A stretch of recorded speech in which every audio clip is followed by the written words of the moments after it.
Hey guys, what's up? This is Ansar Sheikh here. I am an IAS officer of 2016 batch, and today I will be talking about how to stay focused on studies while preparing for any examination. So, first of all, let me talk about what is the importance of staying focused.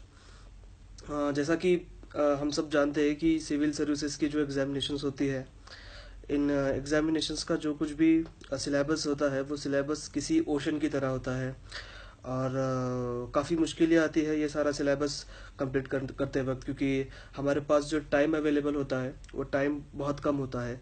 सो इतने कम time में इतना ज़्यादा syllabus cover करने के जब हम प्रयास करते हैं तब काफ़ी दिक्कतें आ सकती है, फ्रस्ट्रेशन आ सकता है।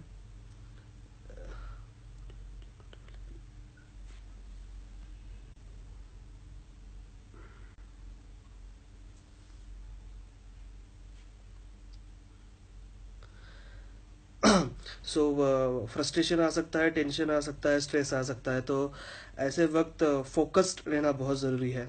और जैसा कि मैंने मेरे पिछले वीडियो में कहा था कि इस एग्ज़ाम को क्लियर करने के लिए hard work, smart work, patience, confidence, ये सारी चीज़ें ज़रूरी होती है। उसी के साथ साथ फोकस्ड रहना भी ज़रूरी होता है, क्योंकि ये इम्पोर्टेंट नहीं होता कि आप कितने घंटे पढ़ाई करते हैं। ये ज़्यादा इम्पोर्टेंट होता है कि आप कैसे पढ़ाई करते हैं। सो फोकस्ड रहना बहुत ज़रूरी है। अदरवाइज आप कह रहे हैं कि भाई मैं दिन में 12 घंटे पढ़ाई कर रहा हूँ और 12 घंटे में से आप सिर्फ 5 घंटे ठीक से पढ़ाई कर रहे हैं और बचे हुआ जो टाइम है वो आपका फोकस नहीं है, तो वो जो पढ़ाई होती है वो ज़्यादा एफिशिएंट नहीं रह सकती है। सो इन सारी चीज़ों को फेस करने के लिए हमें फोकस्ड रहना बहुत ज़रूरी है। सो अभी मैं बताना चाहूँगा कि हम फोकस्ड कैसे रह सकते हैं। उसके पहले कुछ चीज़ें, और जैसे प्रिपरेशन के वक्त जब मैं प्रिपेयर करता था खुद, तो मेरे फैमिली की काफ़ी प्रॉब्लम्स हुआ करती थी। तो वो फैमिली की प्रॉब्लम सॉल्व करते करते दिमाग में वही चलता रहता था कि यार इनके झगड़े क्यों हो रहे हैं, ये सारी दिक्कतें क्यों आ रही है। और इतना सब कुछ इतना सब कुछ हो रहा था। तो दिमाग में बैकग्राउंड में सारी चीज़ें चलती रहती थी, तो काफ़ी दिक्कतें पढ़ाई करते वक्त आती थी, अप्स एंड डाउन्स होते थे, काफ़ी फ्रस्ट्रेशन आता था। और हमेशा ये लगता था कि यार क्या मैं ये कर पाऊंगा, बुरे बुरे ख्याल आते थे दिमाग में। सो इन सारी चीज़ों से मैंने रास्ता निकाला, और जो कुछ भी मैं आपको बताना चाहता हूँ कि कैसे फोकस रहा जाए, ये सारा मेरे खुद के एक्सपीरियंस के ऊपर बेस्ड है। मैं कोई साइकोलॉजिस्ट नहीं हूँ। सो फर्स्ट ये है कि मोटिवेशन होना बहुत ज़रूरी है। अगर आप पढ़ाई कर रहे हैं तो फोकस रहने के लिए मोटिवेशन बहुत ज़रूरी होता है। सो आपको ये पता होना चाहिए कि आप जो कर रहे हैं वो क्या कर रहे हैं और क्यों कर रहे हैं। अगर आपको पता है कि आप जो कुछ भी कर रहे हैं वो आप क्यों कर रहे हैं, तो आपकी काफ़ी आसानी हो जाती है आपका फोकस आने में, क्योंकि फोकस के लिए मोटिवेशन ज़रूरी होता है और मोटिवेशन के लिए कोई मोटिव ज़रूरी होता है, क्योंकि जो भी आप कर रहे हैं वो आप क्यों कर रहे हैं। सो मोटिवेशन इज़ वेरी इंपॉर्टेंट।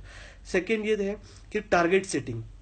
एक टाइम टेबल बनाइए कि आज एक दिन है, आज मुझे इतना सिलेबस का इतना पोर्शन कंप्लीट करना है। और बार बार अपने ब्रेन को बार बार वो पढ़िए और अपने ब्रेन को ऐसा इन्फॉर्म कीजिए कि मुझे एक दिन में इतने टॉपिक्स आज कवर करने हैं। तो इसका एक पॉजिटिव इम्पैक्ट आपके ऊपर होता है। तो एक टारगेट होना चाहिए आपके दिन का। तीसरा जो है वो है पीस ऑफ माइंड। ये बहुत ज़रूरी होता है, क्योंकि पीस ऑफ माइंड और डिटर्मिनेशन से ही बहुत सारी चीज़ें डिसाइड होती है आपके सक्सेस की। और जैसा कि मैंने कहा कि आपकी दिमाग के बैकग्राउंड में बहुत सारी चीज़ें चलती रहती है कि क्या ये मेरा हो पाएगा, क्या मैं सक्सेसफुल हो पाऊंगा।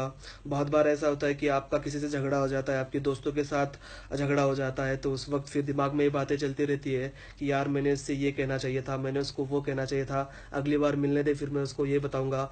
और इन्हीं बातों में 1 घंटा गुजर जाता है, और 1 घंटा होने के बाद पता चलता है कि अरे मैंने पेज नंबर 23 से स्टार्ट किया था और 1 घंटे के बाद भी मैं 23 पर ही हूँ। सो ये चीज़ें आपको अवॉइड करना बहुत ज़रूरी है। So say in Telugu please, ये कमेंट आ रहा है। I don't know Telugu actually. So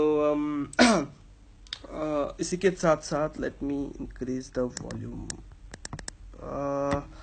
okay.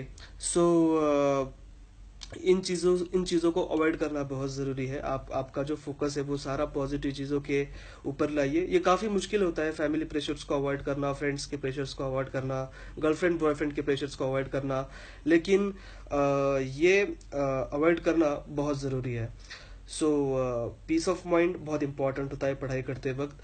तीसरा इसमें ये जो है कि पढ़ाई का आपका जो इन्वायरमेंट है वो अच्छा होना चाहिए, वहाँ पर किसी चीज़ का डिस्टरबेंस नहीं होना चाहिए, गाड़ियों का वॉल्यूम नहीं होना चाहिए, आसपास के जो आपके साथ पढ़ाई कर रहे हैं वो लोग भी डिसिप्लिन होने चाहिए। ये इन्वायरमेंट अगर अच्छा आपको लाइब्रेरी में मिलता है तो आप लाइब्रेरी में बैठ के पढ़ाई कीजिए, या फिर आप खुद के रूम में अकेले बैठ के भी पढ़ाई कर सकते हैं। तो पढ़ाई का जो इन्वायरमेंट होता है उसका बहुत इफेक्ट होता है आपकी एफिशिएंसी के ऊपर और जो कुछ भी पढ़ रहे हैं उसकी अंडरस्टैंडिंग के ऊपर।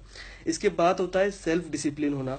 सो बहुत बार आजकल की टेक्नोलॉजी इतनी हमारे हाथ में आ गई कि व्हाट्सएप है, फेसबुक है, हमारे पास ट्विटर है, तो उसकी वजह से हम फोकस नहीं रह पाते। तो एक से खुद का सेल्फ डिसिप्लिन होना जरूरी होता है कि पढ़ाई करते वक्त मेरा जो सेलफोन होगा वो साइलेंट मोड पे होगा या फ्लाइट मोड पर होगा, मैं ज्यादा मोबाइल यूज नहीं करूंगा, मैसेजेस नहीं पढ़ूंगा, किसी को मैसेजेस नहीं करूंगा। तो ये मैसेजिंग वाली जो चीजें होती है ये काफी आपका टाइम खा लेती है, तो इससे बचना आपको बहुत जरूरी है। सो अवॉइड कीजिए कि आप पढ़ाई करते वक्त मोबाइल यूज ना करेंगे। और दूसरे डिसिप्लिन की चीजें होती है, जैसे मैंने बहुत बार ऑब्जर्व किया है कि बहुत सारे लोग पढ़ाई करते वक्त हर 10-15 मिनट में चाय पीने के लिए चले जाते हैं, हर 10-15 मिनट में इधर उधर झाँक कर देखते हैं। So we should avoid peeping here and there.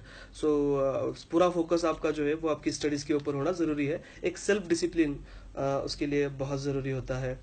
इसके बाद कुछ चीज़ें ऐसी है कि सफिशिएंट रेस्ट लेना ज़रूरी है। मिनिमम 6 से 7 घंटे आप सोया कीजिए। पढ़ाई करने का मतलब ये नहीं है कि आप रात में सिर्फ 4 घंटे ही सोएंगे, इसका आपके एफिशिएंसी के ऊपर बुरा असर हो सकता है।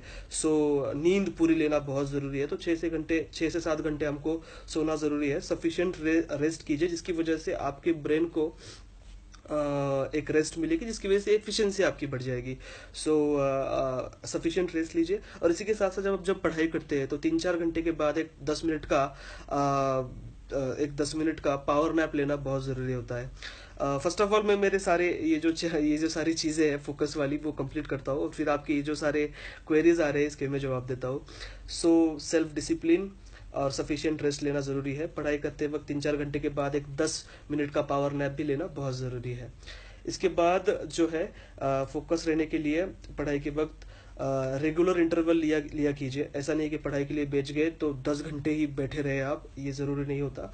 आपका जो कंसंट्रेशन कोएफिशिएंट होता है उसको स्टेबल रखने के लिए हर 2-3 घंटे के बाद आप एक 5 मिनट का 10 मिनट का ब्रेक लीजिए। उस ब्रेक के वक्त जाकर फ्रेश हो जाइए, चाय पीजिए, या आपको जो जो चीज़ें आपको पसंद है वो चीज़ें कीजिए। तो रेगुलर इंटरवल लेना बहुत ज़रूरी है, जिसकी वजह से आपके ब्रेन को एक थोड़ा सा ब्रेक मिल पाए। इसके बाद जो होता है म्यूजिक सुनना। अब मैं जब पढ़ाई करता था तो पढ़ाई करते वक्त समझो अगर मैं 10 घंटे पढ़ाई कर रहा हूँ तो उसमें से 5 घंटे जो होते थे वो 5 घंटे में म्यूजिक सुनता था, मतलब म्यूजिक सुनते सुनते मैं पढ़ाई करता था। तो ये साइंटिफिकली प्रूव्ड है कि अगर आप पढ़ाई करते वक्त म्यूजिक सुने, लाइट म्यूजिक, इंस्ट्रूमेंटल म्यूजिक, वो म्यूजिक अगर आप सुनते हैं तो उस म्यूजिक का ही बहुत अच्छा इफेक्ट आपकी पढ़ाई के ऊपर हो सकता है। लेकिन फिर म्यूजिक सुनने का मतलब ये नहीं कि आप धांगड़ धिंगा सुने, या फिर दिल मेरा तोड़ दिया उसने बुरा क्यों मानूं, या फिर दिल तोड़ दिया तूने बेवफा, या अच्छा सिला दिया तूने मेरे प्यार का। ऐसे अगर आप सॉन्ग सुनोगे तो इसका नेगेटिव इफेक्ट आपके ऊपर होगा। सो अच्छा म्यूजिक सुनिए, लाइट म्यूजिक सुनिए, और इंस्ट्रूमेंटल म्यूजिक सुनिए। इस म्यूजिक का बहुत अच्छा इफेक्ट आपकी पढ़ाई के ऊपर होगा। मैं आज भी बहुत ज़्यादा म्यूजिक सुनता हूँ। और लास्ट है कि मेडिटेशन कीजिए। वैसे मैंने तो ज़्यादा किया नहीं है, लेकिन मैंने सुना है कि म्यूजिक सुनना, सॉरी, मेडिटेशन करना अच्छा होता है पढ़ाई के वक्त। तो योगा वगैरह कीजिए, फिजिकल एक्सरसाइज कीजिए, इनका बहुत अच्छा इफेक्ट आपके फोकस रहने पर होगा। तो ये सारी चीज़ आपको बताना चाहता था कि फोकस कैसे रहा जाए स्टडीज़ के ऊपर।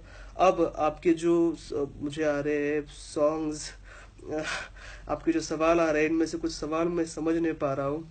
सो बस यही चीज़ें थी आपसे बताना। सो ऑल द बेस्ट आपके लिए, और फिर मिलेंगे। Thank you very much, bye.